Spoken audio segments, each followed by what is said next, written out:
lanjutkan dengan terjemahan bahasa Indonesia. Ya, sudah tahu, sudah pernah mendengar? Sudah pernah. Sudah ya, baik. Bismillahirrahmanirrahim. Asyhadu alla ilaha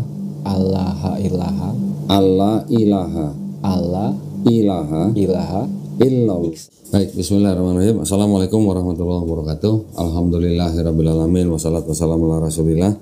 Nah, di depan saya ini sekarang ada saudara Ferdinand Aditya ya. Ya, sebatas teori. Ada yang bilang bahwa Paulus ini sebenarnya agen. Agen apa? Agen yang diutus untuk merusak agama Yahudi. Ada yang bilang begitu. Walahu alam lah ya. Ini apa, konspirasi lah gitu lah. Konspirasi. Itu teori tapi. Tapi kan maksudnya segala sesuatu itu kan harus, walaupun ada bukti yang ada bukti kejanggalan yang kita temuin, tapi kan kita juga harus lihat orang ini, oknum ini, motivasinya apa sih dibalik ini semua, supaya relate kan kejadian-kejadian ini untuk tuh. menemukan atau mengambil kesimpulan motivasinya apa. Nah kan itu yang kita harus mencari-cari apa teori atau konspirasi apa, itu yang tidak nyampe ke kita. Nah, kan tapi kalau nyari fakta lewat konspirasi itu agak udah pasti susah. Yang nyampe ke kita kan udah berupa Bible doang begini. Iya. Apa di sini ada teori bahwa Paulus konspirasi dengan siapa? Kan nggak ada. Enggak, makanya agama itu sebenarnya bukan untuk dipahami. Oke, makanya sekarang kalau kita bicara tentang agama, di Islam ada ayat begini. Apa? Inna dina indallahil Islam. Ya. Agama yang diridhoi di sisi Allah adalah Islam. Oh iya. Oke. Artinya apa? Allah Subhanahu wa taala menurunkan aturan kepada manusia untuk dijalankan. Ini sebenarnya meliputi pesan dari semua nabi-nabi yang ada sebelum Nabi Muhammad SAW, bahkan sebelum Nabi Isa alaihissalam, bahkan sebelum Nabi Daud alaihissalam, bahkan sebelum Nabi Musa alaihissalam, bahkan sebelum Nabi Ibrahim alaihissalam. Sampai kemana? Sampai ke Nabi Adam alaihissalam. Di Islam kita mengimani bahwa Adam adalah seorang nabi. Gitu. Ya, karena apa? Karena pesan-pesan dari Nabi Adam alaihissalam sampai kepada Nabi Isa alaihissalam tidak berubah. Sama semua kan pesannya. Pesannya apa? La ilaha illallah. Nggak ada pesan yang lain-lain gitu. Ya, Nabi Ibrahim sama pesannya, Nabi Nuh sama, Nabi Musa sama, Nabi Daud sama, Nabi Sulaiman sama. Walaupun di dalam kitabnya orang Yahudi ini juga masih banyak kontradiksi, juga masih banyak pengisahan nabi-nabi yang tidak sesuai dengan Quran, masih ada. Gitu. Oh, ada nabi lain selain 25 nabi itu di banyak. Kalau di Yahudi mereka mengakui ada 48 nabi-nabi yang diketahui namanya. Tapi untuk nabi yang tidak diketahui namanya mereka bilang sampai 1 juta orang. Sampai 1 juta nabi. Di Islam kita hanya dikasih tahu nabi-nabi 124.000, ya kan? 313 atau 315 rasul. Kalau Yahudi yang mereka ketahui namanya 48, yang nggak diketahui mereka bilang sampai 1 juta. Banyak banget ya. Nah. Oke. Apa yang menguatkan bahwa Islam sendiri juga valid untuk dikatakan yang paling benar gitu ya, secara ajaran, secara tulisan Al-Qur'annya.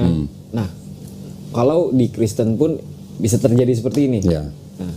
Kalau saya mengatakan Islam bukan yang paling benar. Sama nggak? Situ bilang, Teh Miftah bilang nggak Islam agama yang paling benar. Berani ngomong begitu? Kok bikin ragu ya lewat ini ya. Karena kita membahas sulit. Benar nggak? Ini tapi aku tulisan akan bilang orang. benar. Yang paling benar atau yang benar? Oh, yang benar. Yang benar. Bukan yang paling benar. Yang benar. Nah itu. Apa bedanya? Kalau paling itu akan ada pembanding. Ya. Kalau yang paling benar berarti ada yang lain yang ada benar yang juga. Ya. Kalau saya bilang yang benar berarti buat Islam semua salah. Itu sikap saya begitu. Islam adalah yang benar, bukan yang paling benar. Karena kita kan tidak mengerti. Nanti kalau kita bicara mengenai definisi benarnya bagaimana dan segala macam, itu belakangan ada lagi yang harus kita panjang lagi itu. Ya. Sekarang Aditya mengaku sebagai orang yang logis, betul kan? Kita kasih tulisan di depan nasi paling logis gitu misalnya lah. Oke. Jika di dalam sebuah kitab ada keterangan atau ada ayat ya. Misalnya yang bicara tentang ilmu pengetahuan, yang ditulis kira-kira 1.500 tahun yang lalu, Ya. terbuktinya baru sekarang. Gimana menurut Aditya? Maksudnya Apakah itu karangan seorang manusia atau benar itu wahyu atau firman dari Allah? 1.500 ya 1.500 tahun. ukurannya. Ya kan Quran diturunkan di abad ke-7. Abad ke-7 500 Ya kan? Sekarang kita abad ke-21. Antara 1.500 tahun lah. Ya, ya. Waktu itu sudah ada ayat-ayat yang berhubungan dengan sains, terbuktinya baru sekarang-sekarang. Mungkin nggak itu karangan seorang manusia? Gitu. Pertanyaan saya. Kemarin kita debat sama kakak tentang ilmu pengetahuan apa? Pertanyaan statement kamu apa? Pengetahuan itu akan apa? Yang menghancurkan. Oh ya, pengetahuan itu menghancurkan sih. Menghancurkan apa? Pengetahuan itu cenderung membuat manusia menjadi ya hawa Meningkat. nafsu. Kenapa? Maksudnya gimana? Semakin banyak manusia ingin tahu, semakin banyak ya semakin menghancurkan dirinya sebenarnya. Kalau di Islam kan nggak gitu. Dalam konteks apa ya? Kok menghancurkan diri sendiri? Gimana ya? Jelaskannya itu kemarin tuh konteksnya apa sih? Iya. Bicaraannya tentang Tentang ya, aduh. ya secara filsafatnya lah ya, secara filosofinya gitu ya. Pengetahuan semakin orang semakin ingin tahu karena rahasia alam ini tuh nggak akan pernah terungkap sebenarnya Oke, gitu kan. oke. Kalau mau dicari tahu sampai segimanapun juga ya akan Manusia ada punya keterbatasan. punya keterbatasan, betul. Oke, dalam konteks seperti itu. Tetapi untuk ilmu pengetahuan yang sudah diuji dan sudah menjadi hukum, bagaimana cara menolaknya? Ilmu pengetahuan yang sudah Teruji dan sudah menjadi hukum. Contoh hukum gravitasi. Aha. Bisa menolak hukum gravitasi? Punya teori sendiri bahwa hukum gravitasi itu salah? Bumi itu datar mungkin. Enggak. Kalau itu sih enggak. Ya siapa tahu mau bilang bumi itu datar gitu kan. Enggak. Oke. Karena kan itu berarti- ada maksudnya kan. Oke, berarti Aditya sebagai orang yang logis dan yang sedang hidup di zaman ilmu pengetahuan, mengakui nggak bahwa ada gravitasi? Mengakui. Mengakui. Gravitasi kan sudah menjadi hukum, Ya. ya kan? Ternyata kalau ada ayat-ayat di dalam Quran yang sudah terkonfirmasi oleh ilmu pengetahuan zaman sekarang, menurut pandangannya Aditya gimana? Apakah ayat-ayat itu pasti buatan manusia atau pasti firman Allah Subhanahu wa taala? Karena terbuktinya baru sekarang. Ini belum gitu. contoh nih, kita belum kasih contoh nih. Karena terbuktinya baru sekarang gitu maksudnya. Ini belum kasih contoh ya, nanti contohnya nanti. Saya cuma ingin Aditya punya definisi yang jelas. Bagaimana kalau ada sebuah kitab yang ada ayat-ayat yang berhubungan dengan sains, terbuktinya baru sekarang. Apakah mungkin itu karangan manusia? Gitu.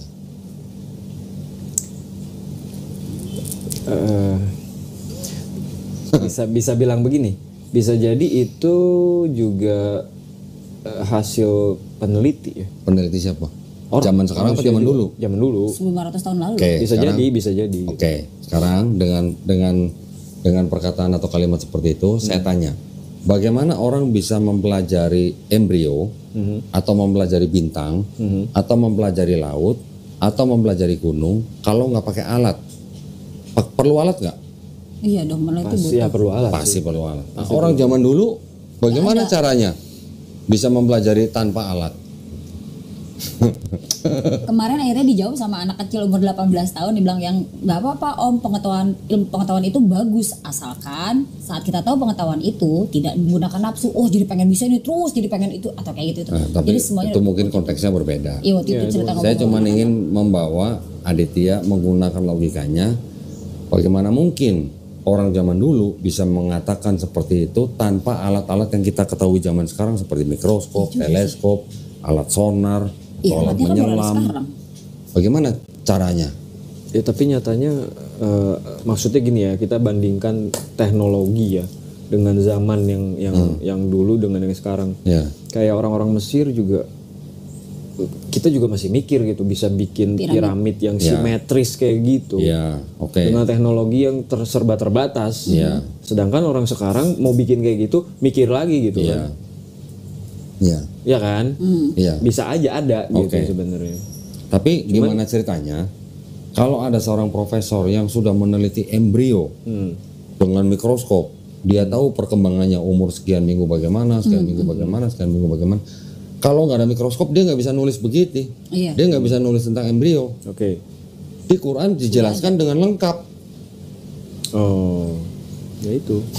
Mungkin ada patah.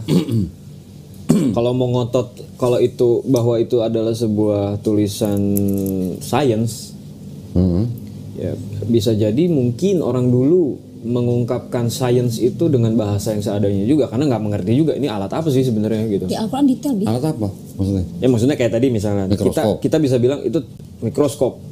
Mungkin orang zaman dulu udah punya tapi mungkin nggak tahu. Lensa itu ditemukannya tahun berapa lensa? Kan baru Bi. Bukan. Maksudnya ada alat lain untuk bisa mengidentifikasi embrio lah atau apa gitu kan. Dengan cara lain. Kira-kira alat apa? Dengan metode lain. Zaman abad ke-7 yang bisa melihat embrio gitu. Ya itu dia makanya yang belum kita ketahui. Atau alat apa yang orang bisa melihat bintang? Atau alat apa orang yang bisa melihat kedalaman laut yang sampai tidak ada cahaya satupun? Ya ilmu pengetahuan itu ada secara detail di Al-Quran Atau kita. alat apa yang bisa membuat orang bilang gunung itu pasak gitu misalnya? Tahu pasak ya? Tahu. Nah, bagaimana caranya orang di abad ke-7 bisa mengatakan gunung itu pasak? Pasak kan berarti kan ada kepalanya, ada badannya, akarnya. Gimana caranya orang tahu bahwa gunung itu ada badannya ke bawah gitu? Kalau tanpa alat sonar yang bisa meneliti lapisan-lapisan tanah. Gitu. Ya akhirnya aku jadi berimajinasi tentang. Apa jangan-jangan itu bocoran dari alien? Iya benar. Teori kan? Ngomong gitu dia pernah ngomong. Teori kan? Teori. Masih sebatas makanya nggak berani ngomong juga. Sebagai teori.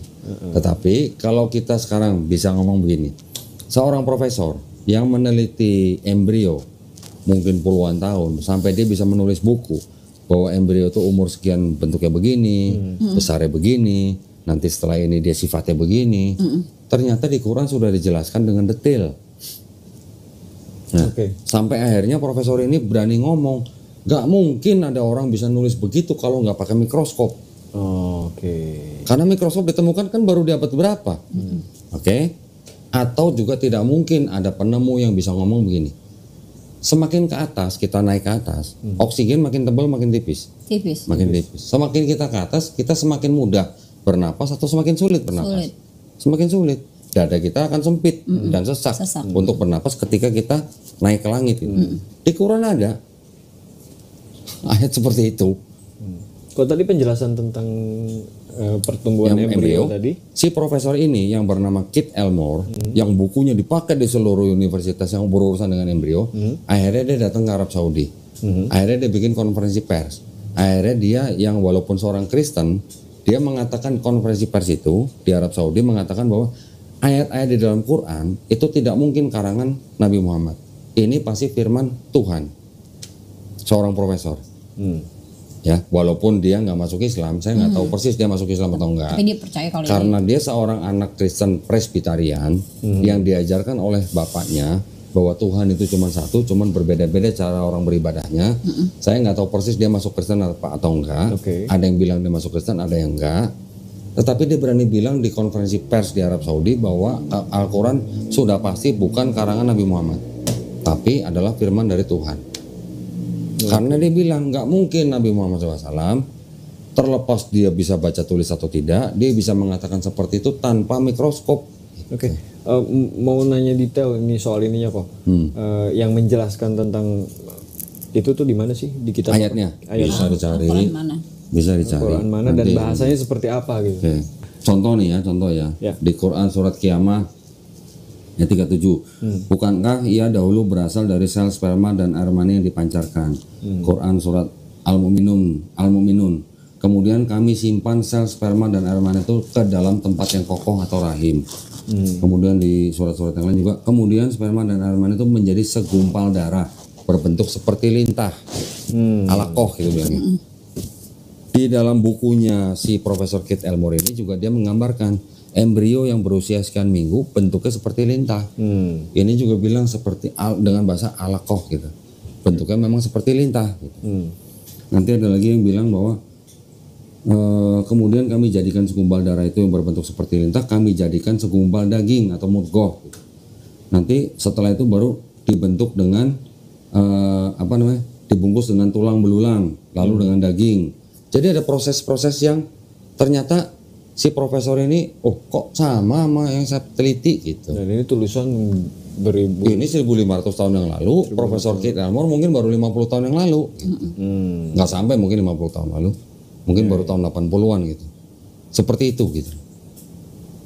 Ya walaupun nggak secara mendetail tapi Iya. Nanti ada lagi begini. Ada ayat begini. Kami menurunkan besi untuk bermanfaat bagi manusia. Zaman 1500 tahun yang lalu ada ayat begitu. Orang-orang zaman dulu kalau dengar begitu, kami menurunkan besi. Kira-kira turun dari mana? Kira-kira turun dari mana? Orang berpikir turun dari langit kan. Tapi mungkin orang-orang pada zaman itu juga mungkin nggak paham gitu loh. Tapi zaman sekarang NASA bisa bilang besi yang ada di permukaan bumi ini itu bukan berasal dari bumi. meteor. Itu berasal dari benda-benda langit yang jatuh ke bumi pada saat bumi baru terbentuk. Iya. Nah, gimana ceritanya? Seorang laki-laki bisa menuliskan kami menurunkan besi untuk bermanfaat bagi manusia. Oke, sebentar sebelum membahas itu. Yang dimaksud kata kami itu apa?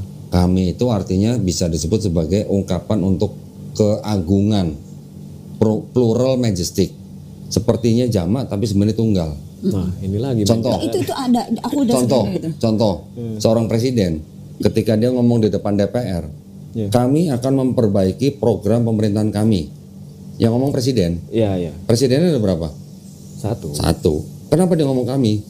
Karena dia punya pembantu di belakangnya. Oke. Ada menteri-menteri di belakangnya. Oke. Nah, kalau ini dijelaskan kami itu sendiri siapa saja yang terlibat? Malaikat.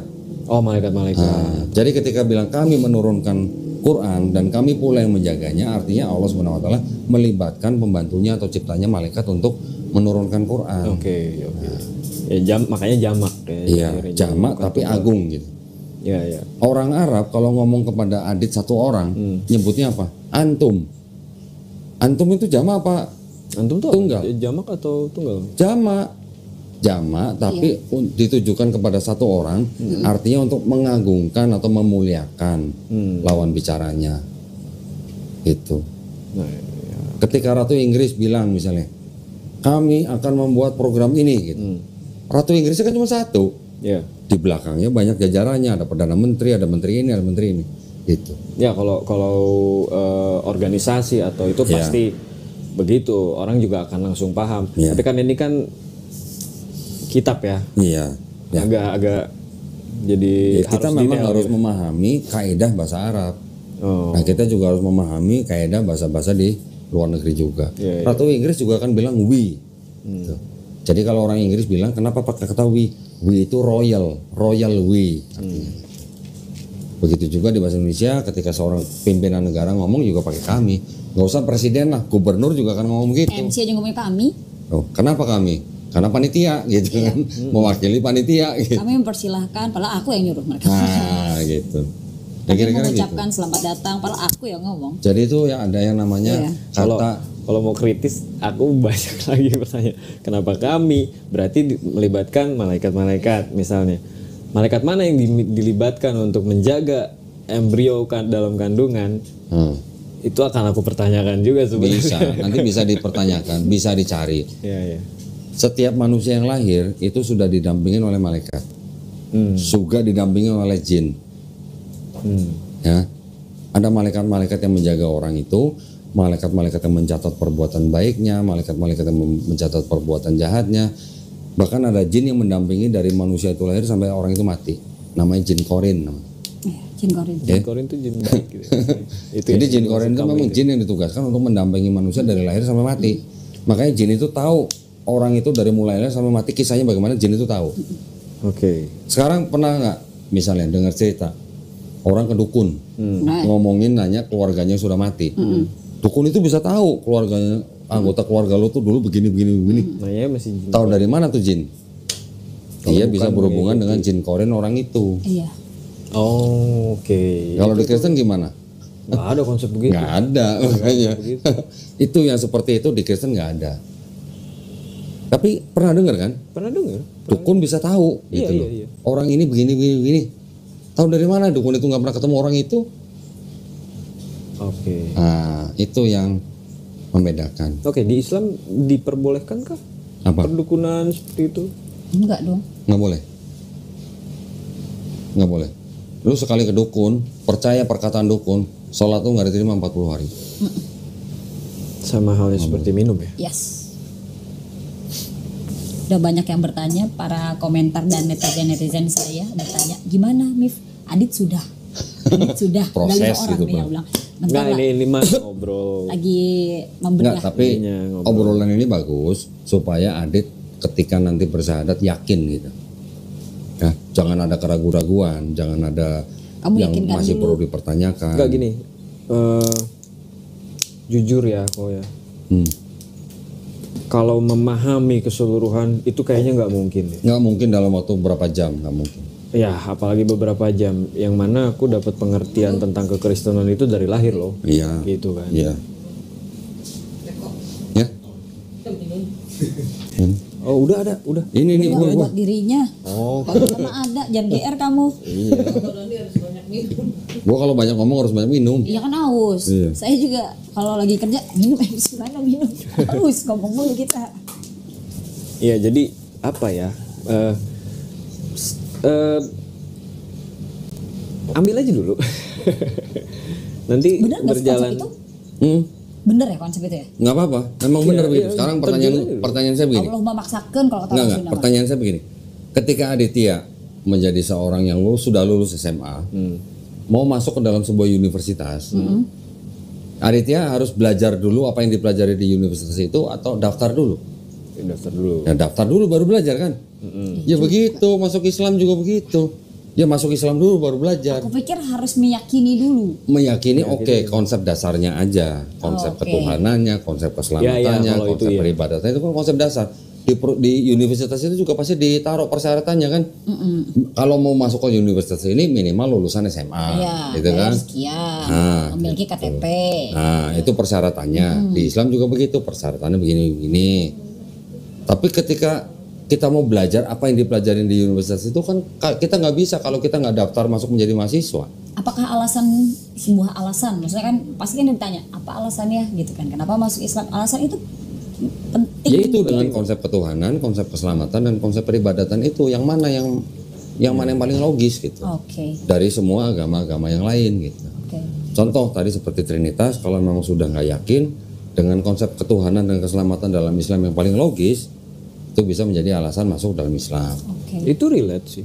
Maksudnya tentang konsep ketuhanannya ya. Iya. Islam sendiri sangat logis. Aku kan tidak bisa Sangat masuk menjelaskan ya, maksudnya ya aku memang seorang Muslim, tapi apa ya tidak seperti Doni lah yang memiliki banyak sekali ilmu pengetahuan dan bisa menjelaskan dan bisa Enggak lah, saya juga masih belajar. Iya, tapi maksudnya sendiri kan mengerti ini, tahu ini dan bisa bandingkan ini coba di sini, ini coba di sini, jadi kayak bisa menunjukkan buktinya. Kalau aku ya, kalau ditanya, makanya kamu tuh mengimani itu alasan dia. Aku tuh apa bahasanya nih? Aku tuh terlalu apa gimana? Gini. Terlalu apa? Ini kalau Islam ya, ini kalau Islam begini. Ini air putih apa air bening sih? Bening. Bukan air putih ya? Oh, air bening. Kalau air putih itu susu ya? Iya, Kenapa kita sebutnya air bening ya? karena bening. Kenapa kita sebutnya air putih gitu? Karena tidak ada warna di dalamnya. Putih kan ada warnanya. Abiku. Oke, ini maksudnya gini. Ini kan kita sebut air putih. Oke. Ya. Air putih ini adalah air yang belum tercampur apa-apa. Warnanya bening. Ya. Saya menggambarkan Islam seperti ini. Oke. Ketika ini saya tuangkan teh, air ini akan berubah warna menjadi coklat. Iya, Ya. Bisa nggak semua orang minum teh? enggak semua. Yakin? Enggak semua. Nggak semua orang bisa minum teh. Kalau saya tuangkan susu, bisa nggak semua orang minum susu? Enggak semua. Belum tentu ya. Ya, Kalau saya kasih sirup, bisa nggak semua orang minum Nggak juga. sirup? Nggak tentu juga.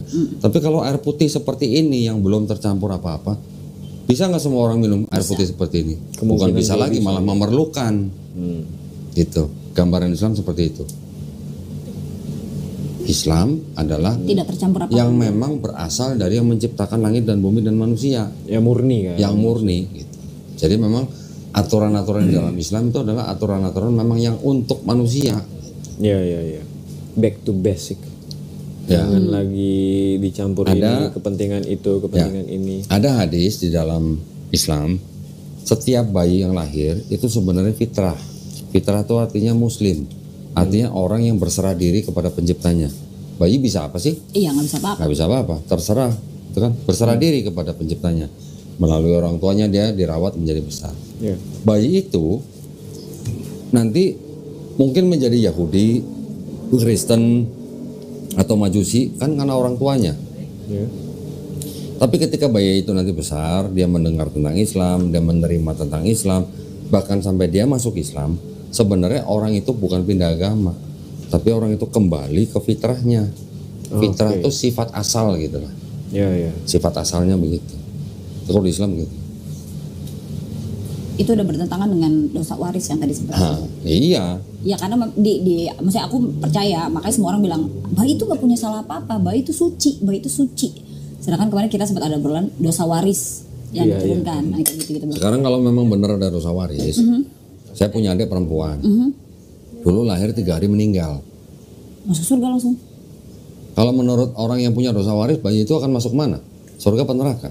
Yang bawa dosa waris itu bayi itu. Dihitung dulu tuh. Enggak, kalau di lagi-lagi ke ini ya, penglihatan ya, catatan. Penglihatan. Iya, kalau penglihatan kan sangat-sangat objektif ya. Siapa sih yang nulis waktu itu? Lupa lagi nama tokohnya.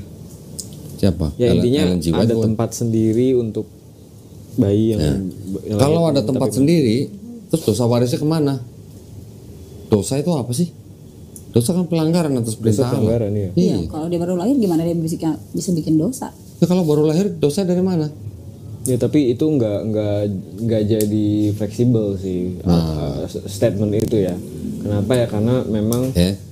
jadi kayak seolah-olah memaksakan kalau mau selamat harus Kristen. Itu. Karena itu menghapuskan dosa turunan tadi. Gitu. Ya. Nah, sekarang konsep dari Tuhan jadi manusia aja udah bermasalah.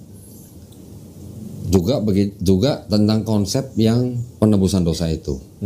Kalau dikatakan Tuhan harus repot-repot jadi manusia untuk menebus dosa manusia, berarti Tuhan yang Maha Kuasa ini tidak Maha Pengampun dong. Iya, kan bisa tobat tadi ada.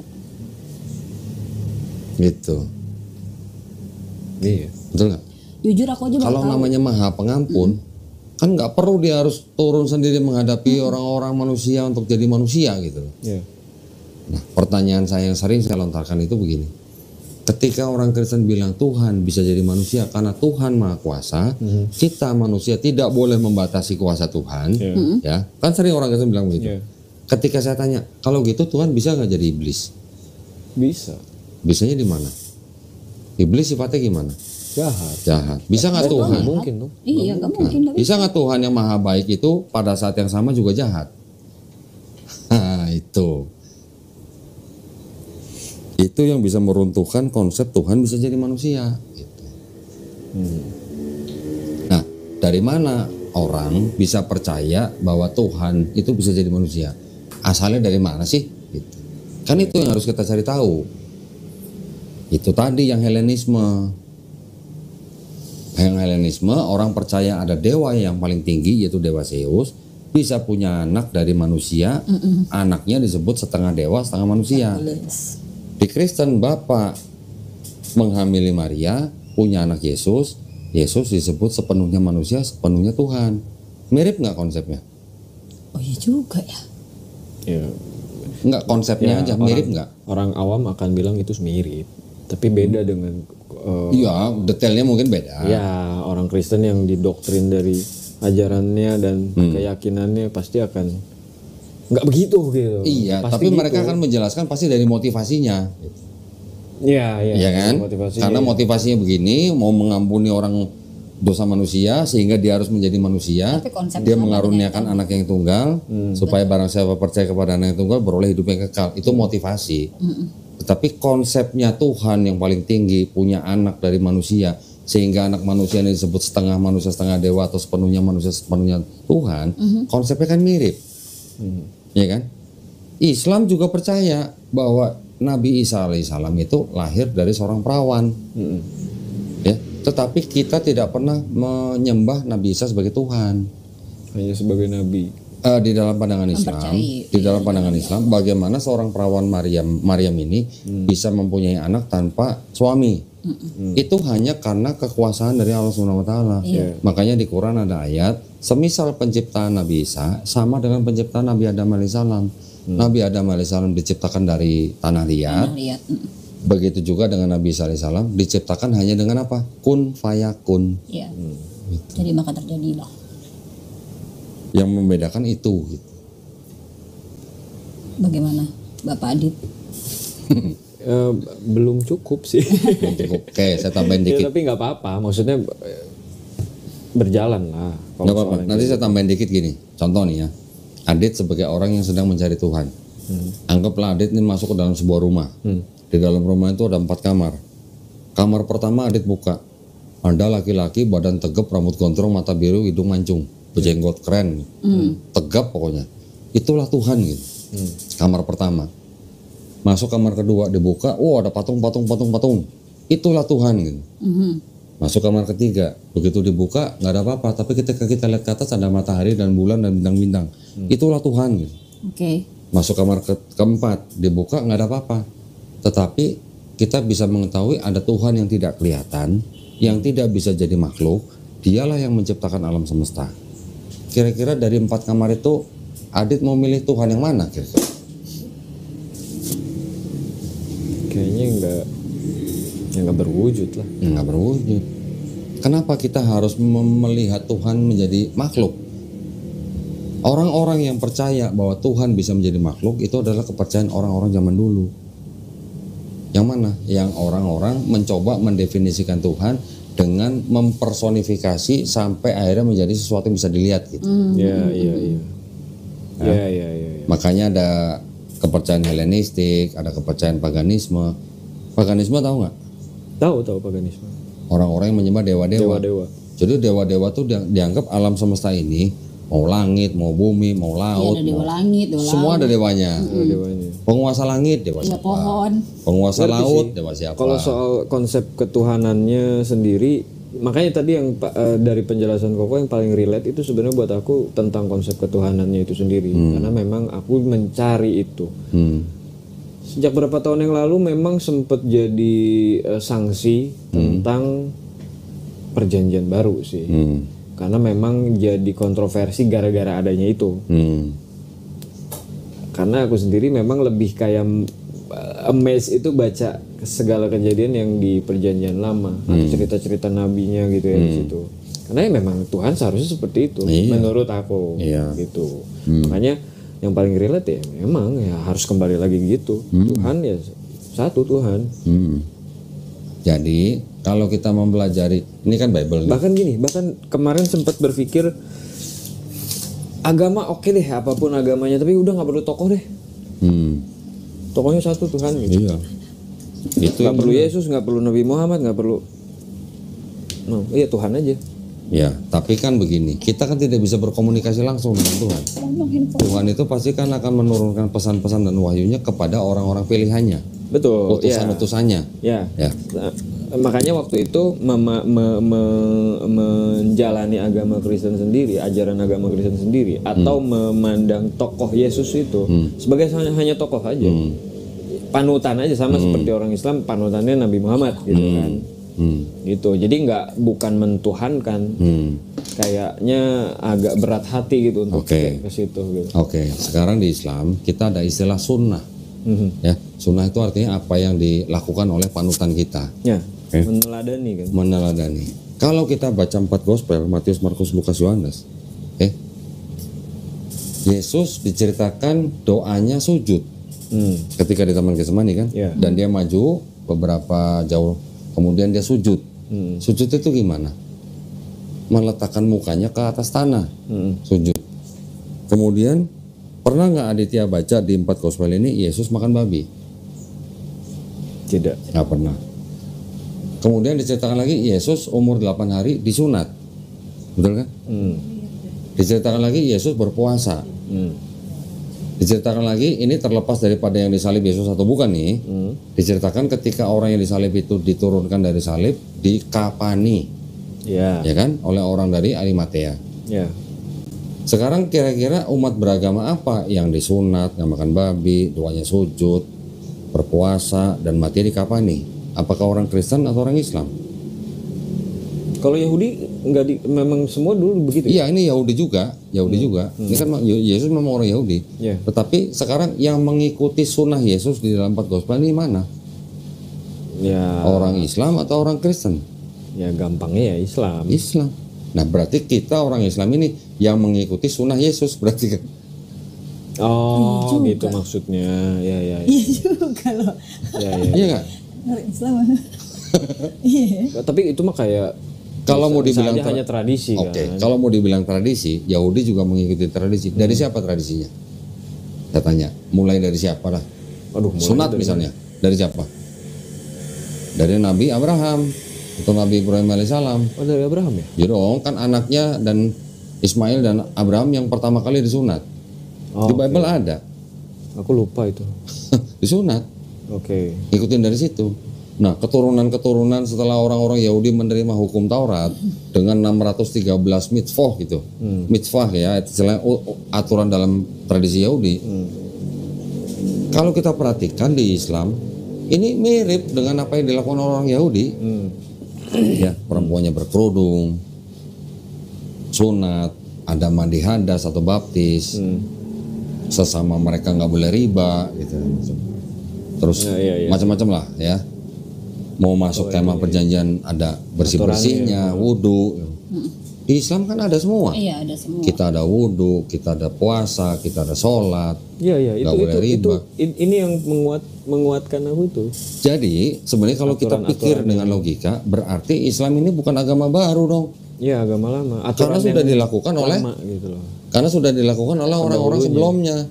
Tetapi memang kita sendiri juga mengenal di dalam Bible, dalam kitab mereka sendiri, bahwa orang-orang Yahudi itu kan atau orang-orang Israel itu kan terkenal sebagai bangsa yang tegar tengkuk gitu. Istilah itu pasti sering kan dengar kan? Tegar tengkuk itu. Apa tuh? Kalau orang Depok bilang tambeng gitu. Oh, karep. Keras kepala. Iya. Gitu. Nah, Benteng jadi lor, kalau kata orang Sunda. Kekeh. gitu. Benteng lor. kalau Jadi orang Sunda Bogor. orang-orang Israel terkenal dengan sifat seperti itu. Bahkan ketika bahkan di Bible itu diceritakan ketika mereka keluar dari Mesir, ketika menunggu Nabi Musa menerima wahyu di Gunung Sinai, malah bangsa Israel kan bikin patung sapi untuk disembah. Iya. Udah jelas-jelas dikeluarin dari Mesir dari penyembahan berhala. Malah lagi nungguin nabinya malah bikin patung sapi untuk disembah. Kan itu apa coba? Perbuatan apa seperti itu? Iya. Ya kan? Nggak ada Cuman kerjaan. perbedaannya nanti kalau di kitab itu yang bikin patung sapi itu nabi loh. Yang mana? Yang bikin patung sapi berhala untuk disembah ketika mereka menunggu Nabi Musa turun dari Gunung Sinai itu nabi. Oh, di yang ini. Di Bible ya sama juga, di sini juga sama. Siapa? Nabi Harun. Emang iya di sini ceritanya. Kita baca kalau nggak percaya. Kita baca. Kayaknya kalau dia apal satu buku ya? Enggak. Kayaknya dia tahu sama lu, ada di sini, ada di sini. Enggak, tapi dia tahu gitu ada di mananya gitu loh, maksudnya gitu. Enggak ada yang hafal Bible tuh, enggak ada. Oh, Enggak ada yang hafal. Al-Qur'an? Al-Quran mungkin. Nah, kalau Al-Quran anak 4 tahun juga bisa hafal. Makanya. Nah, kira-kira kenapa tuh? Kita melihat dari Makanya fenomena hafiz itu. Quran, Oh iya, kan? maksudnya Kenapa bisa kok Quran bisa dihafal? apakah Islam juga mempertahankan si bahasa Arab yang dipakai ya, bahasa Arab itu untuk mempertahankan otentiknya tulisan itu sendiri atau Begini, ketika Quran diturunkan, orang-orang Arab itu kan sudah punya bahasa Arab, ya? oke? Dan mereka termasuk bangsa yang mempunyai sastra yang tinggi, ya. Mereka hidup di zaman sastra. Ya. Banyak orang-orang Arab itu yang memang mengagungkan sastra. Mereka makanya karena sastra mereka tidak terlalu terbiasa dengan budaya tulis dan baca. Tetapi mereka dari budaya hafalan. Orang yang membaca dari hafalan itu bisa dianggap lebih tinggi tingkatannya daripada orang yang hanya membaca dari tulisan gitu. Oke. Ya, orang Arab punya tradisi begitu. Dan mereka memang sudah terbiasa membuat syair-syair. Ngelihat danau bikin syair. Ngelihat perempuan bikin syair misalnya. Sedang galau bikin syair. Orang Arab sudah terbiasa dengan syair-syair. Oke. Ketika Quran diturunkan, itu bahasanya bahasa syair yang melebihi orang-orang Arab pada saat itu. Jadi mereka sudah punya bahasa Arab, tapi ketika Quran diturunkan, bahasa Arab yang di dalam Quran tuh berbeda dengan bahasa Arab sehari-hari mereka. Oke. Ya, jadi ketika juara syair orang Arab sendiri mendengar ayat-ayat Quran, ini nggak mungkin nih karangan Muhammad, nggak mungkin. Mereka bisa ngomong begitu Kayak bahasanya berbeda. karena mereka sudah tahu syair-syair. Biasanya kayak gimana. Kok seorang Nabi Muhammad kok yang dianggapnya apa namanya boleh dikatakan kurang pandai baca tulis, kok bisa membacakan syair-syair yang jauh melebihi syair mereka gitu. Oh. Mereka bahkan bilang menuduh Nabi Muhammad SAW sebagai tukang sihir katanya. Sampai begitu. Bahasa di dalam Quran sama bahasa di hadis juga beda gayanya. Beda.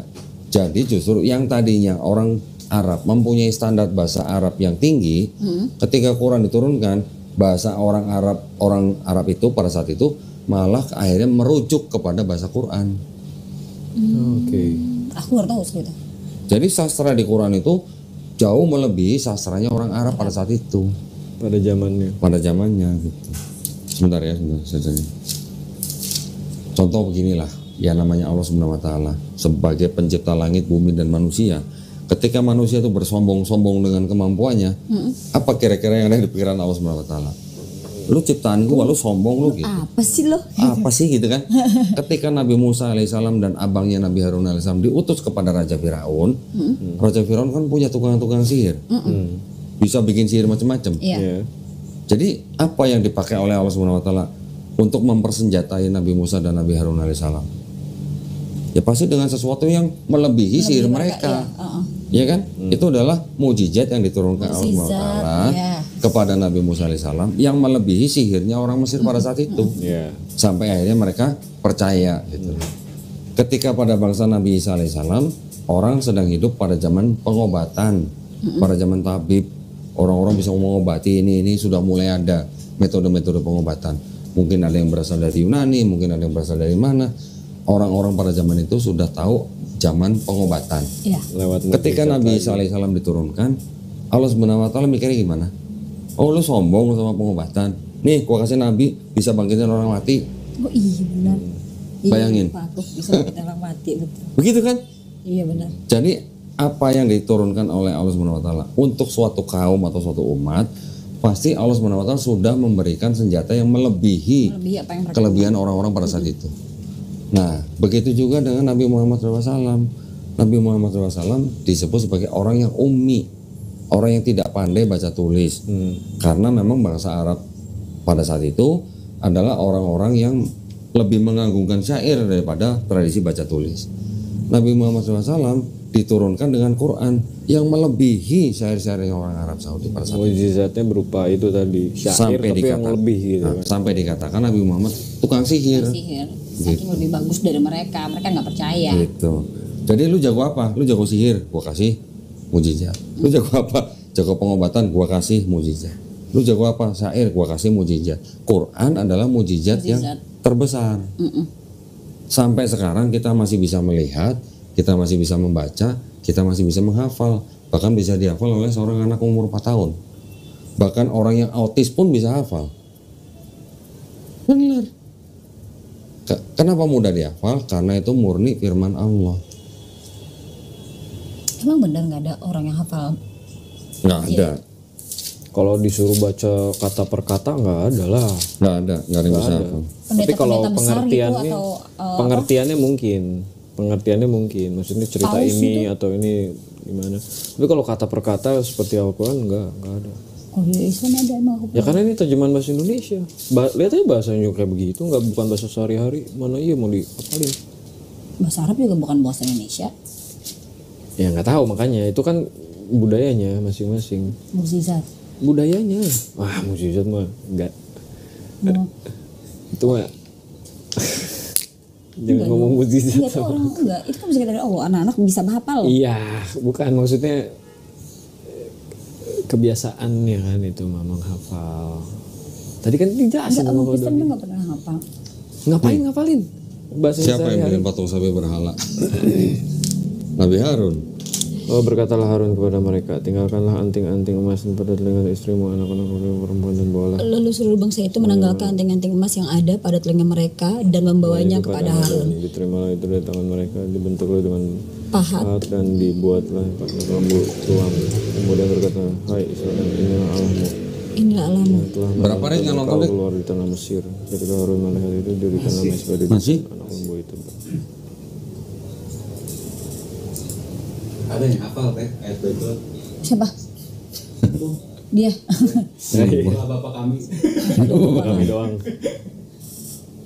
Dan keesokan hari pagi. Enggak kan kalau di Islam kan ada hafiz Quran yang mereka mengerti dan hafal dari usia dini gitu.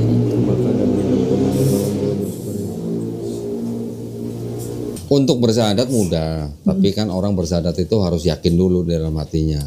Karena orang bersyahadat itu kok maksudnya membedakan apa ya, untuk orang seperti aku yang apa-apa tuh harus logik dulu nih, harus ngerti dulu nih gitu.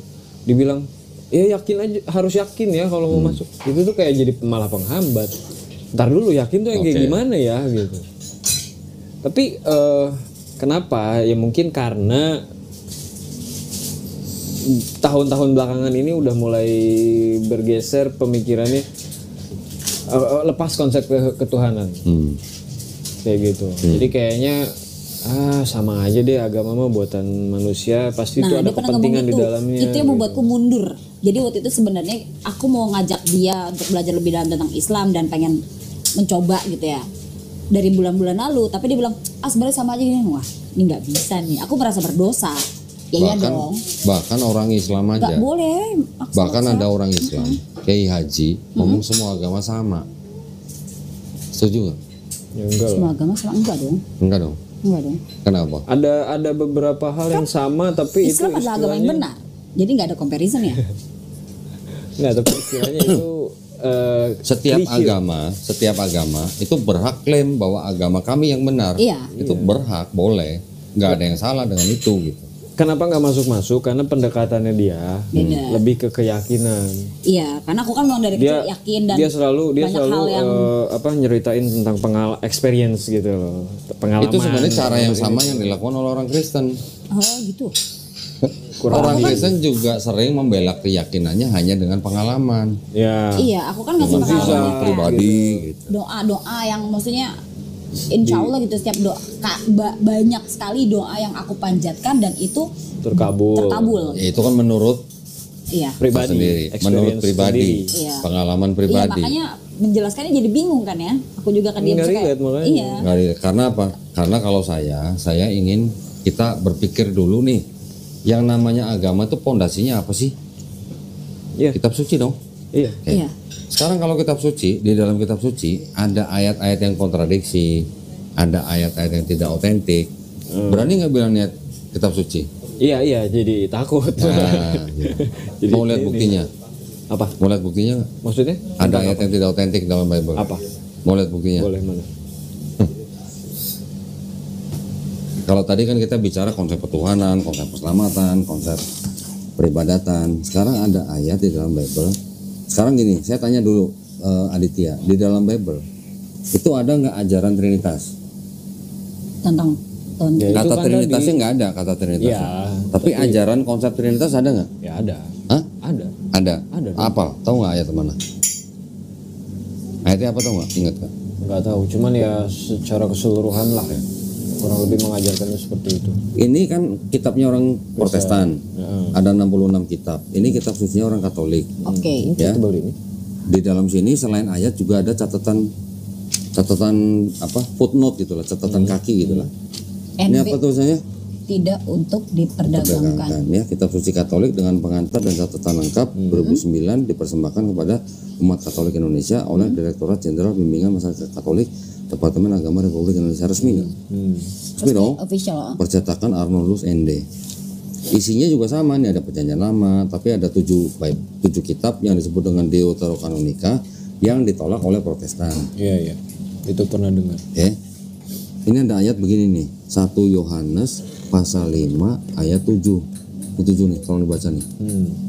Sebab ada 3 yang memberi kesaksian di dalam surga Bapa, Firman, dan Roh Kudus. Dan ketiganya adalah satu. Dan ada tiga yang memberi kesaksian di bumi, roh dan air dan darah. Dan Udah sampai dikata di bumi aja. adalah Oh, kayak bumi aja. Ya, Oke. ini ada 3 pribadi yang tadi kita bicarain. Ada Bapa, Firman, dan Roh Kudus. Dan yang penting apa? Dan ketiganya satu. Ya kan? Ini kan ada Bapa, Firman, dan Roh Kudus. Dan ketiganya adalah satu. Betul kan? Oh, makasih banyak cantik. 1 Yohanes pasal 5 ayat 7. Oke. Ini yang disebut sebagai bukti teks bahwa di dalam Bible ada ajaran Trinitas. Di kitab orang Kristen ada nggak? Ada, sama. dan ada tiga yang memberi kesaksian di bumi. Sama nggak kalimat ini dengan kalimat di sini? Bagian ayat ini tidak terdapat dalam naskah-naskah Yunani yang paling tua dan tidak pula dalam terjemahan-terjemahan kuno. Terus? Bahkan tidak dalam naskah-naskah paling baik dari Vulgata. Terus? Bagian ini kiranya asli sebuah catatan aslinya sebuah catatan di pinggir halaman salah satu naskah terjemahan Latin yang kemudian disisipkan ke dalam naskah-naskah oleh penyalin dan akhirnya bahkan disisipkan ke dalam beberapa naskah Yunani. Karenanya bagian ini pasti tidak asli. Tidak asli apa? Palsu. Nah, lu yang ngomong bukan gua. Ketiganya adalah Aduh. satu ketiga. Oh, pakai pasti lagi ya? Pasti Saksi tidak itu asli. bersatu Iya, dengan ada kalimat mengarah pasti, ke tujuan ada yang kata sama. pasti. Darah Jadi yang dianggap sebagai bukti teks ajaran Trinitas di dalam Bible ternyata pasti tidak asli. Aslinya adalah catatan di pinggir halaman, disisipkan menjadi ayat oleh para penyalin. Gimana dong? Nah, itu catatan siapa yang nulis? Catatan pinggir itu. Catatan yang menulis ini ya yang menyusun Bible ini. No, maksudnya yang tadi di skrip. Penyalin. Tadi penyalin. Jadi ketika penyalin-penyalin itu menyalin kitab-kitab yang Ditambah-tambahin. untuk diperbanyak, nanti mungkin ada penafsiran dan mungkin dari penyalin, mungkin dari pemuka agamanya, Oret-oretannya dia, oret-oretan di pinggir halaman. Pinggir halaman. Oret-oretan ini bisa penafsiran, juga bisa pemikiran agama. Pemikiran agama ini dinaikkan derajatnya menjadi ayat. Jadi pemikiran agama menjadi agama. Tafsiran Dan ini nggak cuma satu, Banyak. banyak. Satu Nggak cuma juga satu. Ya kalau Katolik memang banyak ini kontra banget sama. Nah, jadi kalau di Protestan ayatnya sama, cuman di sini kan nggak ada catatan kakinya. Ya, Kalau sudah yang betul. ini tidak untuk diperdagangkan, jadi jemaat nggak punya ini. Yang punya ini siapa? Ya orang-orang yang mungkin calon pastor. Kok mungkin punya? yang belajar. Ada deh. Gitu. Ih, penasaran.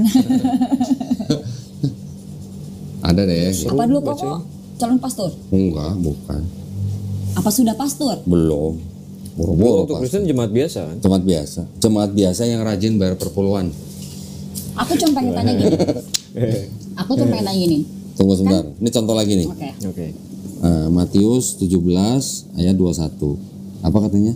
Jenis ini tidak dapat diusir kecuali dengan berdoa dan berpuasa. Ada catatannya apa nih? Ayat ini Ayat ini tidak asli dalam Matius. tetapi diambil dari Markus dengan ditambah dengan ditambah dan berpuasa. Ya. Dengan ditambah dan berpuasa berarti dan berpuasanya tambahan. Ya.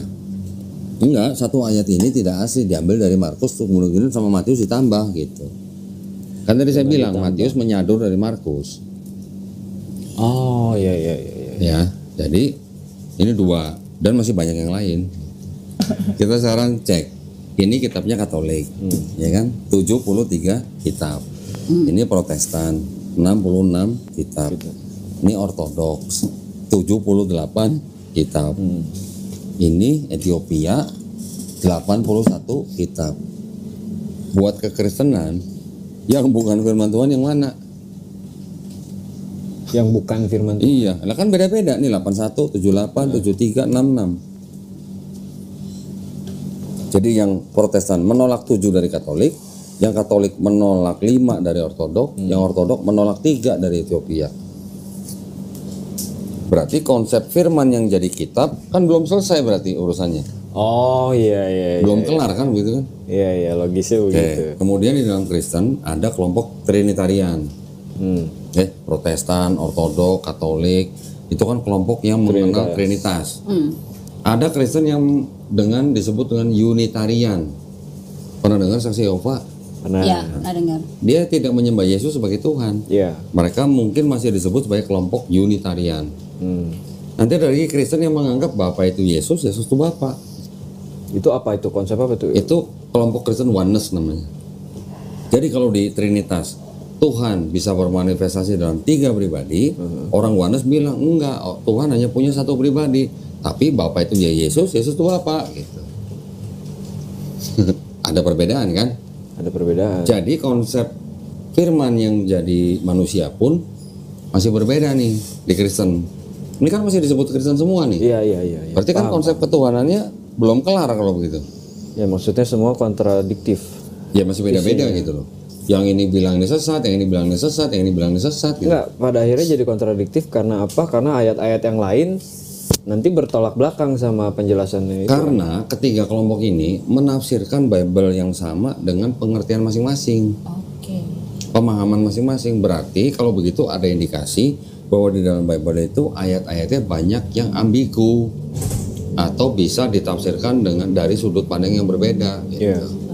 Maka itu bisa timbul yang Trinitarian, Unitarian, Oneness, gitu loh maksudnya. Berarti kan konsep Tuhan dan Kristen belum kelar nih, belum selesai.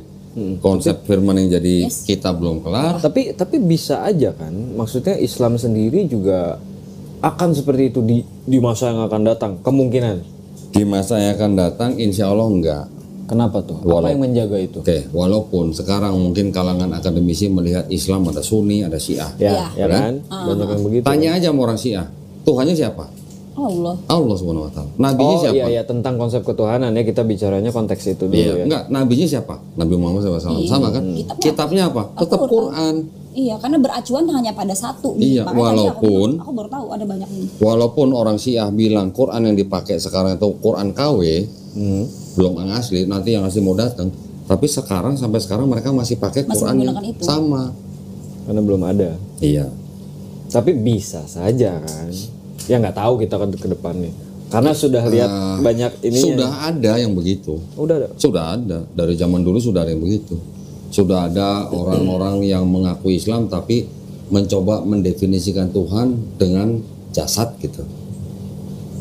Ada kelompok-kelompok Islam nanti yang yang keras gitu kayak Khawarij. Garis keras gitu. Khawarij ada, nanti yang tadi yang Mujasimah ada. Itu sudah dianggap sesat dan dianggap bukan Islam gitu. Sedangkan Islam yang Sunni sendiri, yang mainstream, kebanyakan juga menganggap Syiah bukan Islam. Walaupun mereka mengaku sebagai istilahnya orang yang punya Tuhannya Allah Subhanahu Wa Taala, Qurannya sama, Nabinya sama, tetapi karena mereka melaknat sesama Muslim, terutama melaknat sahabat-sahabat Nabi, sebagian besar dari kalangan Sunni menganggap Syiah bukan Islam. Syiah itu sebenarnya terbentuk hanya karena politik, karena mereka ingin penerus Nabi Muhammad SAW atau pengganti Nabi Muhammad SAW itu Ali bin Abi Thalib, sahabat Nabi Ali bin Abi Thalib. Ada kepentingan lah intinya pokoknya. Iya, tetap di kepentingannya politik gitulah. Ya sebenarnya ya itu tetap apapun itu agamanya harus hati-hati. Harus hati-hati. Karena perjalanannya catatan-catatan orang Yahudi ini lebih jauh, lebih panjang sebelum zaman Mesir sana kan udah orang Yahudi sudah nulis ini kan. Perjalanannya kan sejarahnya kan Ya ini yang tadi ini ditulis kira-kira disusun abad ke-5 sebelum Masehi. Tahun Abad ke-5. 450 sebelum Masehi. 400 iya. Nah, orang Yahudi bilang di dalam kitab kami yang ini di belakangnya tuh nggak ada tulisan to be continued gitu. Iya. Nggak ada. Nggak ada. Tapi sama orang Kristen setelah ada Septuaginta ya. ditempel di belakangnya menjadi seolah-olah ini bersambung gitu loh. Yang ini sebut perjanjian lama, yang ini sebut perjanjian baru. Kira-kira gitu. Ada satu lagi perbedaan konsep di dalam kitab itu dan kitab ini. Itu yang disebut dengan konsep Mesias. Pernah dengar kan? Orang Kristen menganggap Yesus sebagai Mesias, gitu kan? Mesias yang dijanjikan di perjanjian lama. Ya itu yang mau ditanya. Sering kan? Orang Yahudi juga berdasarkan ayat-ayat yang ada di dalam kitab mereka ini, mereka bilang begini, Mesias yang dijanjikan dalam kitab itu harus benar-benar murni manusia, bukan Tuhan yang jadi manusia. Oke. Ya, jelaskan. Yang kedua, manusia yang mau jadi turun menjadi Mesias yang dijanjikan itu harus keturunan Daud melalui keturunan Salomo. Ya, itu pernah dengar. Oke. Sekarang Yesus keturunan langsung Daud nggak? Secara garis keturunan kan iya. Siapa bapaknya? Yusuf. Yusuf. Ayah kandung bukan Yusufnya? Bukan. Bukan. Kalau anak adopsi di Yahudi nggak diterima. Maaf bro gitu. Oh iya ya. Yang dianggap sebagai keturunan Daud kan Yusuf. Tapi kan Yesus bukan anak kandung Yusuf. Anak kandung Yusuf. Yesus anak kandung Maria. Maria keturunan Daud nggak? Iya. Tapi melalui jalur siapa? Nathan, bukan Salomo. Iya. Jadi Ya. sebenarnya bukan itu. Nah, jadi menurut orang Yahudi, Belum tergenapi sebenarnya. menurut orang Yahudi, Yesus tidak masuk syarat untuk disebut Mesias yang dijanjikan dalam kitab Tanakh itu. Iya. Kedua kan.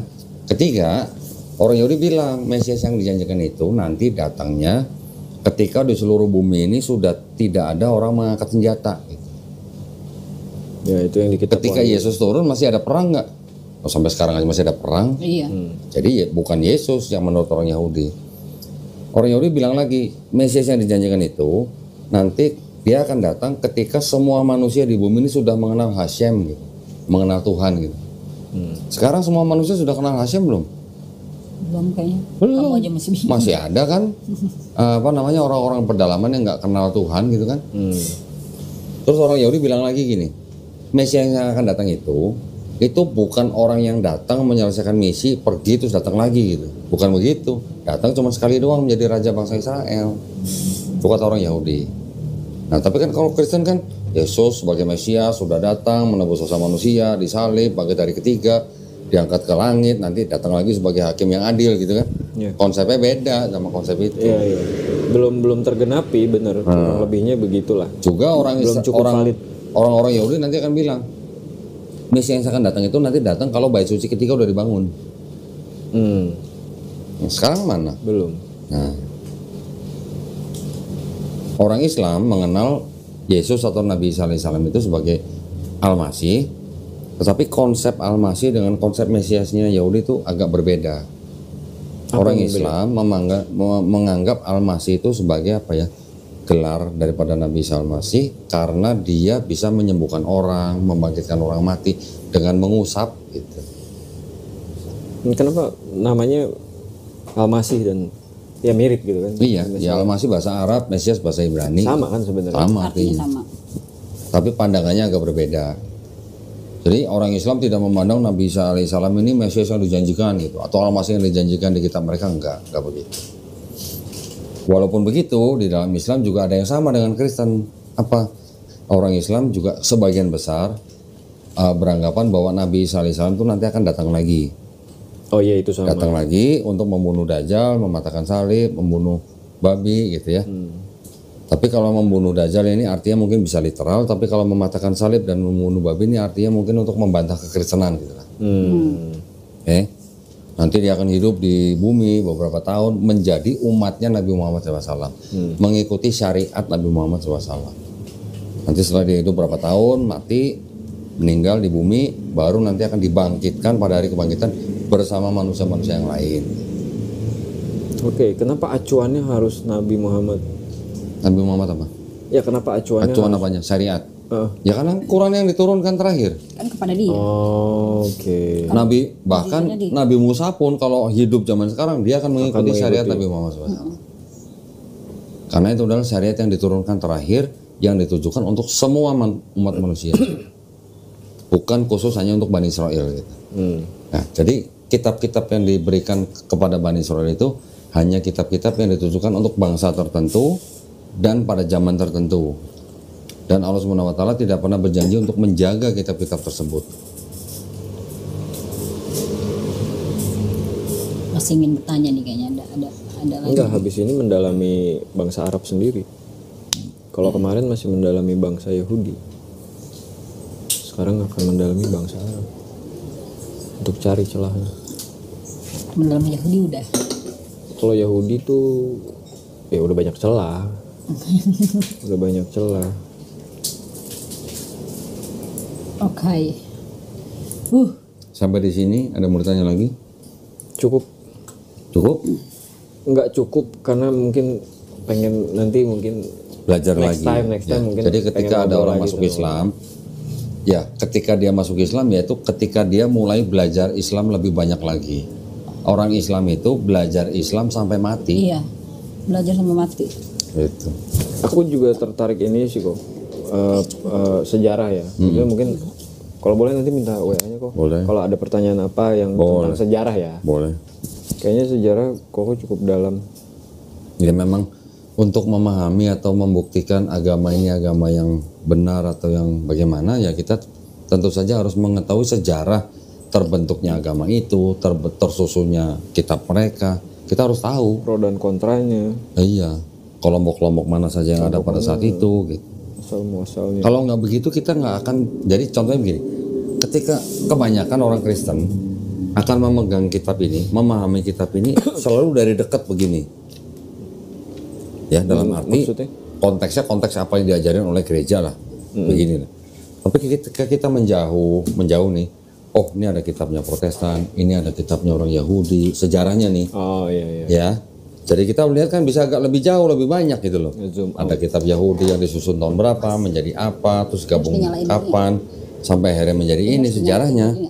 Baru kita bisa paham, oh ternyata orang-orang Kristen itu adalah orang-orang yang maunya disebut sebagai agama monoteis, ya, sehingga mereka harus menggunakan kitabnya orang Yahudi. Kalau orang Kristen bilangnya apa? Orang-orang Yahudi itu orang-orang yang tidak percaya dengan Yesus. Mereka menolak Yesus karena mereka menolak diselamatkan dengan darah Yesus di atas kayu salib. Menurut orang Kristen. Tapi orang Yahudi yang punya otoritas ini kan bilang, bukan begitu konsep ketuhanannya bro, gitu istilahnya. Iya. Gak ada istilah Tuhan bisa jadi manusia. Dari mana ceritanya orang bisa percaya Tuhan bisa jadi manusia? Lagi-lagi kembali kepada era Helenisme. Iya, paham itu ya. Nah, ya. Kalau kita nggak menjauh, kita nggak akan pernah paham. Iya. Ya. Cukup tercerahkan. Mudah-mudahan Sangat tercerahkan. sangat tercerahkan. Alhamdulillah. Berarti saya beresin dulu dong. Banyak banget yang bukti-bukti yang dikeluarkan. Enggak, bener, tapi bener. Itu masuk paling logis ini. Tentang sejarah ya. Ya. Karena aku berapa tahun lalu ya, dulu pernah nonton ini loh, Discovery Channel, yang ngebahas tentang pergerakan apa pemberontakan itu Yahudi waktu zamannya Sebelum Masehi apa sesudah Masehi? Ada dua nih. sebelum Yesus. Jadi sebelum Yesus itu sebenarnya ada pergerakan, ada tiga, ada dua orang, ada tiga orang. Makabe ya. Enggak, satu lagi siapa namanya gitu. Ada Hasmonean. Bukan. Jadi ada di tiga wilayah itu tuh. Terbagi tiga dan itu ada pemimpinnya masing-masing yang tadinya dianggap Mesias. Oh, banyak yang dianggap Mesias tuh Iya, banyak. tadinya dianggap Mesias. Cuman terakhirnya Yesus karena yang paling impact-nya besar. Gitu. Ya. Ada yang disebut dengan Mesias itu nggak cuma Yesus, banyak. Iya, sebelum itu ada. Bahkan ini kalau diterjemahin artinya apa? The Lord 16. The World 16 crucified of hero 16. before Christ. Ya. Coba. Coba terjemahin. Jadi paham nanti maksudnya apa.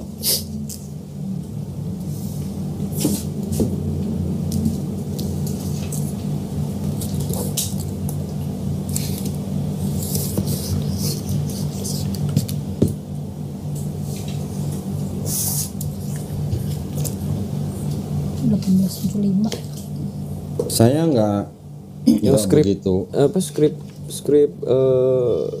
Dead Sea, Laut Mati. Gulungan Laut Mati, Iya. Dead Sea Scroll.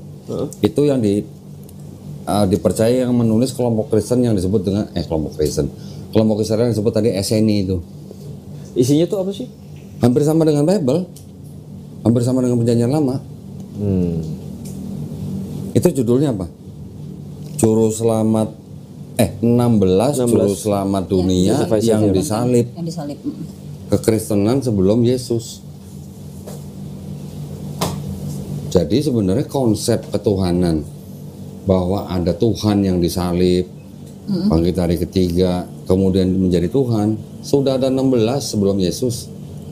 Iya. Udah ada 16. Nah itu Iya memang aku nonton di Discovery Channel. jangan sedih gitu maksudnya. Jadi berarti konsep kekristenan itu bukan konsep yang baru, tapi konsep yang mengadopsi kepercayaan orang-orang sebelumnya. Kalau ada kepercayaan sebelumnya disebut sebagai agama misteri yang dengan triad itu tadi, Kristen juga tidak ubahnya meneruskan agama misteri itu. Agama misteri ya. Iya, bilangnya agama misteri karena 3 pribadi itu tadi. Ya kenapa selalu begitu ya konsepnya? Iya. Oke. Udah paham ya berarti ya. Oke, kalau udah siap kita apa namanya? Bersahadat ya. Oke. Baik, bismillahirrahmanirrahim. Assalamualaikum warahmatullahi wabarakatuh. Alhamdulillahirrabbilalamin. Wassalatu wassalamu ala rasulillah. Nah, di depan saya ini sekarang ada saudara Ferdinand Aditya ya. KTP Jakarta Barat. Tanggal lahir nggak usah sebutin. Agama Kristen ya. Tadi sudah berdiskusi dengan saya. Berapa jam tadi kita? 4 jam. Kurang lebih 4 jam. Alhamdulillah ya, nggak apa-apa. Mau 4 jam, mau 5 jam, mau semalam suntuk juga nggak apa-apa, kita ladenin. Nah, alhamdulillah tadi setelah diskusi akhirnya saudara Aditya memutuskan untuk masuk ke dalam agama Islam, betul? Ya. Sebelumnya saya ingin tanya dulu nih. Jadi mau memeluk agama Islam ini atas kemauan sendiri atau ada paksaan dari orang lain? Kemauan sendiri. Kemauan sendiri, alhamdulillah. Orang tua kira-kira kalau tahu bakal marah pasti ya? Atau bodo amat gitu? Apapun yang terjadi ya it's okay karena ini keputusan sendiri. Keputusan sendiri ya. Tapi pesan saya kalau misalnya nanti orang tua sampai marah atau sampai menentang dan segala macam yang semacamnya, nanti Aditya bisa membantah tapi harus dengan cara yang paling lembut. Pasti ya. Yang ketiga di dalam Islam itu ada yang namanya syariat atau rukun Islam, yaitu setelah bersyahadat nanti ada sholat, zakat, puasa, haji jika mampu. Ya. Oke. Apakah Aditya berjanji untuk melakukan syariat-syariat tersebut? Janji. Alhamdulillah. Baik, berarti kalau begitu tidak ada lagi yang bisa menghalangi Aditya untuk memeluk agama Islam ya. Oh ya, ini KTP-nya saya foto dulu. Ini saksi, saya mau nanya, ini benar nih fotonya Aditya nih? Benar nih? Betul. Tirus begini. Oke, bismillah ya, kita berjabat tangan. Nanti Aditya ikuti 2 kalimat syahadat yang akan saya ucapkan dalam bahasa Arab. Oke. Baru kemudian kita lanjutkan dengan terjemahan bahasa Indonesia. Ya. Ya, sudah tahu, sudah pernah mendengar? Sudah pernah. Sudah ya, baik. Bismillahirrahmanirrahim. Asyhadu Ashadu alla ilaha Allah ilaha illallah illallah wa asyhadu anna Muhammadan Rasulullah.